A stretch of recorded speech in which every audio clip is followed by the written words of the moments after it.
Hello and welcome to our channel English grammar usage. आगे एक भिडियोते आमरा आलोचना करेছি एंग्लो सेक्शन बा ओल्ड इंग्लिश पिरियडের ব্যাকগ্রাউন্ড বৈশিষ্ট্য এবং সাহিত্য সম্পর্কে। পার্ট 1 ভিডিওতে एंग्लो सेक्शन হিরোইক পোয়েট্রি সম্পর্কে আমরা বিশদে আলোচনা করেছি। ভিডিওটি না দেখে থাকলে অবশ্যই আগে দেখে নিন। আজকের ক্লাসে আমরা আলোচনা করব एंग्लो सेक्शन লিরিক্যাল বা এলিজিয়াক পোয়েট্রি, খ্রিস্টান বা রিলিজিয়াস পোয়েট্রি এবং एंग्लो सेक्शन প্রোজ সম্পর্কে। স্কিপ না করে ভিডিওটি শেষ পর্যন্ত দেখুন। একটি স্বচ্ছ ধারণার পাশাপাশি প্রয়োজনীয় সমস্ত নোটস পেয়ে যাবেন এই ভিডিও থেকে। চাইলে আপনারা ভিডিওটি পজ করে নোটসগুলি খাতায় লিখে রাখতে পারেন। আপনি যদি আমাদের চ্যানেলে নতুন হয়ে থাকেন তাহলে অবশ্যই চ্যানেলটিকে সাবস্ক্রাইব করবেন যাতে এই ধরনের আরো ভিডিও সহজে পেতে পারেন। তাহলে চলুন শুরু করা যাক। প্রথমে আমরা আলোচনা করব एंग्लो सेक्शन লিরিক্যাল বা এলিজিয়াক পোয়েট্রি সম্পর্কে। সবার আগে আমাদের জানতে হবে লিরিক কাকে বলে। প্রাচীনকালে লিরিক বলতে বোঝাতো একটি কবিতাকে যা লায়ার নামক একটি মিউজিক্যাল ইনস্ট্রুমেন্টের সাথে সুর করে গাওয়া হতো। বর্তমান সময়ে লিরিক বলতে একটি কবিতাকে বোঝায় যা কবির ব্যক্তিগত চিন্তা ভাবনা ও অনুভূতিকে প্রকাশ করে। এই কবিতাটি সহজ সরল ও স্বতঃস্ফূর্ত হয়ে থাকে।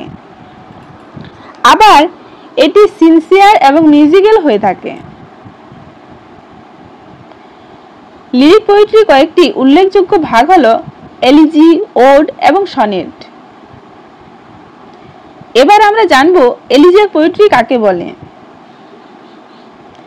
প্রাচীনকালে এলিজি বলতে বোঝানো হতো একটি কবিতাকে যেখানে কবি কোনো ব্যক্তির মৃত্যুতে শোক প্রকাশ ও বিলাপ করতেন। বর্তমান সময়ে এলিজি বলতে বোঝায় যে কোনো কবিতাকে যেখানে বিলাপ করা হয়।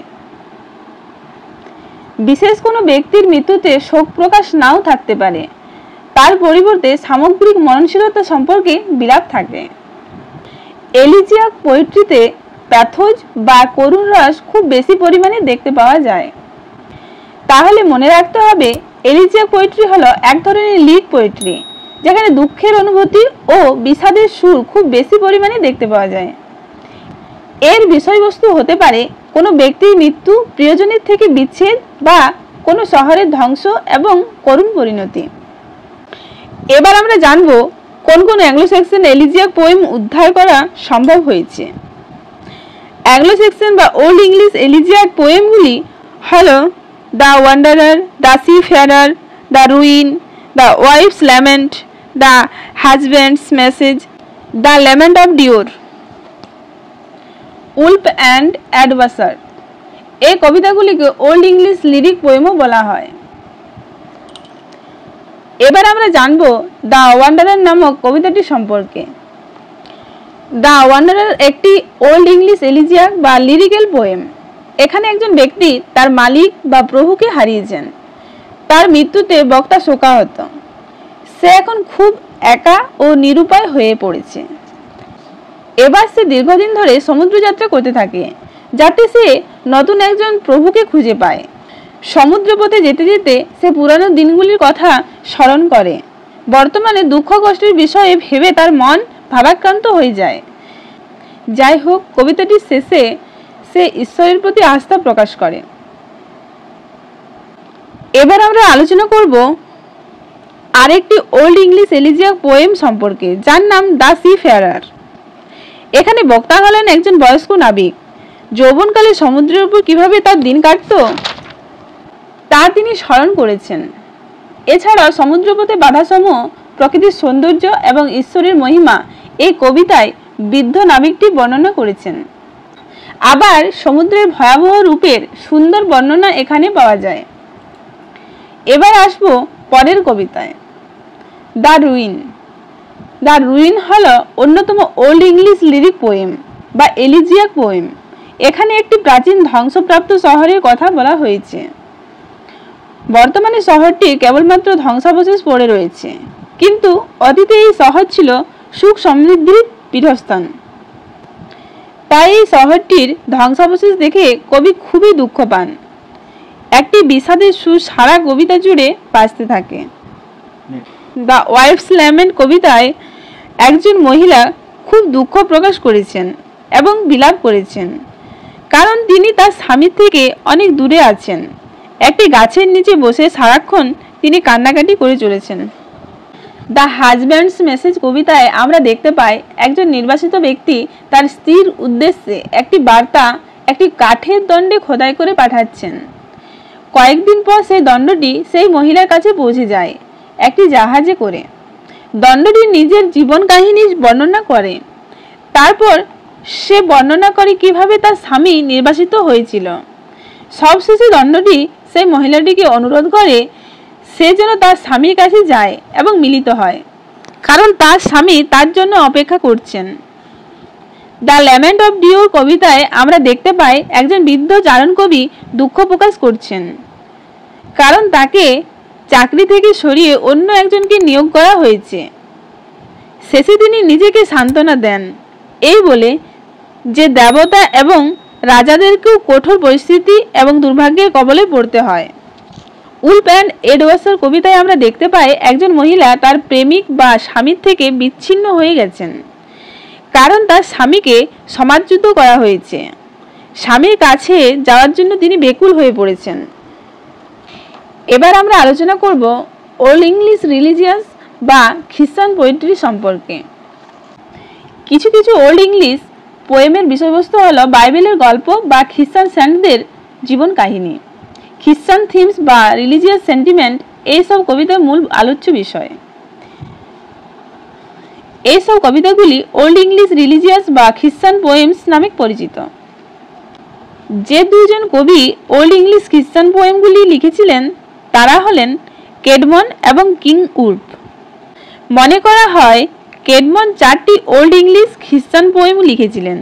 সেগুলি হল জেনেসিস, এক্সোডাস, ড্যানিয়েল এবং ক্রাইস্ট অ্যান্ড সেটান। এই 4টি কবিতায় বাইবেলের উপর ভিত্তি করে লেখা হয়েছে। কিং উলফ ছিলেন আরেকজন ওল্ড ইংলিশ খ্রিস্টান পোয়েট। রুনিক হরফে তার স্বাক্ষর পাওয়া যায় 4টি কবিতাতে। কিং উলফের স্বাক্ষরিত 4টি ওল্ড ইংলিশ রিলিজিয়াস পোয়েম হল জুলিয়ানা, এলিন, ক্রাইস্ট এবং দ্য ফেটস অফ অ্যাপোস্টলস। সমস্ত কবিতাগুলি খ্রিস্টান বিষয়বস্তুর ওপর ভিত্তি করে লেখা হয়েছে। আবার কিছু ওল্ড ইংলিশ রিলিজিয়াস পোয়েম আবিষ্কার করা হয়েছে যাদের কবির নাম জানা যায়নি। এই পোয়েমগুলি হল এন্ডিয়াস, দ্য ফিনিক্স এবং the dream of the rude. অনেকে অনুমান করেন যে এই কবিতাগুলি হয়তো কিং উলফ বা তার কোনো অনুগামী লিখেছিলেন। এবার আমরা আলোচনা করব অ্যাংলো স্যাক্সন বা ওল্ড ইংলিশ প্রোজ সম্পর্কে। ইংরেজি ভাষায় প্রথম গদ্যের লেখক ছিলেন কিং অ্যালফ্রেড। তিনি ছিলেন ওয়েসেক্সের রাজা, তাই কিং অ্যালফ্রেডকে ইংরেজি গদ্যের জনক বলা হয়। অ্যাংলো স্যাক্সন পিরিয়ডের আরও দুজন গদ্যের লেখক ছিলেন, তারা হলেন অ্যালফ্রিক এবং উলফস্টান। এবার আমরা আলোচনা করব ওল্ড ইংলিশ গদ্যে কিং অ্যালফ্রেডের অবদান সম্পর্কে। খ্রিস্টীয় চার্চের যাজকদের মধ্যে পড়াশোনার প্রসার ঘটানোর জন্য তিনি কয়েকটি বিখ্যাত বইকে ইংরেজিতে অনুবাদ করেন। তিনি যেসব বইগুলিকে ওল্ড ইংলিশে অনুবাদ করেছিলেন সেগুলি হল পোপ গ্রিগরির প্যাস্টোরাল কেয়ার, অরোসিয়াসের হিস্ট্রি অফ দ্য ওয়ার্ল্ড ইত্যাদি। ইংরেজিতে অনুবাদের পাশাপাশি কিং অ্যালফ্রেড এইসব বইগুলিকে তিনি ব্যাখ্যা করেছিলেন। তার নিজস্ব মতামত এবং চিন্তাভাবনাও মাঝে মধ্যে তিনি লিখেছিলেন এই বইগুলিতে। আবার তার অনুপ্রেরণায় এবং পৃষ্ঠপোষকতায় একদল পণ্ডিত একটি ইতিহাসধর্মী বই লিখেছিলেন যার নাম অ্যাংলো স্যাক্সন ক্রনিকেল। জুলিয়াস সিজারের আক্রমণ থেকে শুরু করে 1154 সাল পর্যন্ত ইংল্যান্ডের ইতিহাস এখানে বর্ণিত হয়েছে। অ্যালফ্রিক ছিলেন ওল্ড ইংলিশ পিরিয়ডের অন্যতম গদ্যকার। তিনি ছিলেন একজন সন্ন্যাসী। তিনি বেশ কিছু উপদেশ বা সারমন লিখেছিলেন। এই সারমনগুলির মধ্যে প্রথম দুটি সিরিজ ক্যাথলিক হোমিলিজ নামে পরিচিত। তৃতীয় সিরিজটি পরিচিত লাইভস অব দ্য সেন্টস নামে। আবার অ্যালফ্রিক বাইবেলের ওল্ড টেস্টামেন্টের প্রথম 7টি বুককে সংক্ষেপে ইংরেজিতে অনুবাদ করেন। তাই আমরা বলতে পারি অ্যালফ্রিক ছিলেন ইংরেজিতে বাইবেলের প্রথম অনুবাদক। ওল্ড ইংলিশ পিরিয়ডে আরেকজন গদ্যকার ছিলেন যার নাম উলস্টান। তিনি ছিলেন চার্চের বিশপ। তিনি বেশ কিছু উপদেশ বা সারমন লিখেছিলেন যেগুলি হোমিলি হিসেবে পরিচিত। তার সবচেয়ে গুরুত্বপূর্ণ হোমিলির নাম হলো সারমোলিপি অ্যাড অ্যাংলোজ। আজকের আলোচনা আমরা এখানেই শেষ করব। ভিডিওটি ভালো লেগে থাকলে অবশ্যই লাইক, শেয়ার এবং কমেন্ট করবেন। এই ধরনের আরও নতুন নতুন ভিডিও পেতে আমাদের চ্যানেলটিকে সাবস্ক্রাইব করে রাখুন। ভিডিওটি কেমন লেগেছে তা কমেন্ট বক্সে অবশ্যই জানাবেন। ধন্যবাদ।